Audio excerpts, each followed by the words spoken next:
AIMIM Maharashtra state president Imtiaz Jaleel हमारे साथ हैं। लोकल बॉडी इलेक्शन महाराष्ट्र में होने वाले हैं। एमबीए को भी अगर आप देखें तो शरद पवार पार्टी ने डिसाइड किया है कि लोकल लेवल पर जो अलायंस है वो हो सकते हैं। तो ऐसे वक्त में एमआईएम आने वाले चुनाव में, निकाय चुनाव में अपने आप को कैसे पोजीशन कर? देखिए, हम भी वही स्टैंड लिए है कि हम हमारी ताकत लोकल लेवल के ऊपर हम दिखाएंगे। जो कमजोर है वो तलाश में घूम रहे हैं कि मेरा साथ कोई देने वाला है क्या करके, और ऐसे बहुत सारे ऐसे अलायंसेस की तलाश के अंदर राजनीतिक पार्टियां लेके घूम रहे हैं कि हमारे को कोई ना कोई तो भी सहारा दे करके। हम हमारी ताकत अपने लेवल के ऊपर आजमाएंगे। कई जगह के ऊपर हमने हमारे स्थानिक जो लोकल लीडर्स हैं उनको ये बताया है कि स्थानिक लेवल के ऊपर अगर आपको लगता है कि किसी के साथ गठबंधन करने का है तो आप ये फैसला हमें बताइएगा, हम उस हिसाब से अपना फैसला सुनाएंगे। महाराष्ट्र में यूनिक या कॉम्प्लेक्स सिचुएशन आपको दिखता है कि बहुत ज्यादा मेन स्ट्रीम पार्टीज होने की वजह से भी जो स्मॉल या रीजनल पार्टीज है उनके लिए मौके उतने कम हो जाते हैं? देखिए, महानगर पालिका का इलेक्शन या नगर पालिका नगर परिषद का जो इलेक्शन होता है वो लोकसभा और विधानसभा से काफी अलग होता है।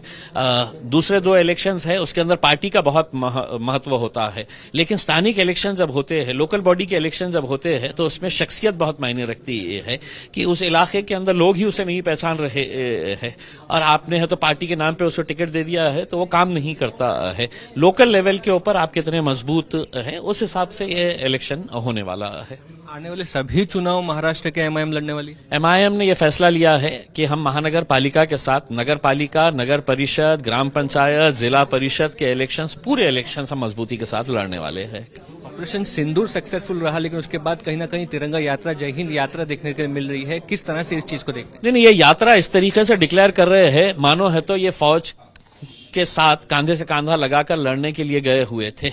ना तो भारतीय जनता पार्टी ना आरएसएस के लोगों ने है तो कोई डंडा लाठी काठी लेकर जाकर बॉर्डर के ऊपर खड़े थे कि हम हमारे देश की सुरक्षा अगर किसी ने की, देश का अगर सर ऊंचा अगर किसी ने किया है तो हमारी इंडियन आर्म्ड फोर्सेस ने किया है। हम उनको सैल्यूट करते हैं। और बाद में जो ये सब खेल खेला जा रहा है ये घटिया राजनीति और घटिया सोच का नतीजा है कि करने वाले कोई और थे और अपनी पीठ थपथपाने के लिए अब इस तरीके से है तो यात्राओं का आयोजन किया जा रहा है जैसा मानो फौज से है तो यही है तो इन्होंने पाकिस्तान को हराकर है तो वापस आए हुए हैं करके।